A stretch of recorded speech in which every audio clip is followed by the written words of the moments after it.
Welcome to the Genius Factory. Enjoy the video. In this video, I will explain how to play Pokémon Fire Red on your phone. First, you'll need to download a Game Boy Advance emulator. For Android users, My Boy is a fantastic option, while iOS users often prefer Delta. These applications allow your phone to mimic the original Game Boy Advance hardware, letting you enjoy classic games. Make sure to pick one that works well with your specific device for the best experience.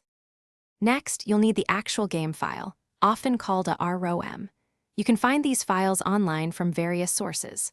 Always ensure you're downloading from a reputable website to avoid any issues. The file will usually end with a GBA extension. Once downloaded, move this ROM file to a convenient folder on your phone, perhaps in your Downloads or a dedicated Games folder, so your emulator can easily find it. With your emulator installed and your ROM ready, it's time to play. Open your emulator application. Most emulators have a built-in file browser. Use this to navigate to the folder where you saved your Pokémon Fire Red ROM. Select the GBA file, and the game should load almost instantly.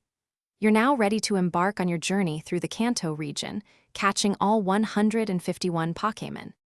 To truly enhance your gameplay, explore your emulator's settings.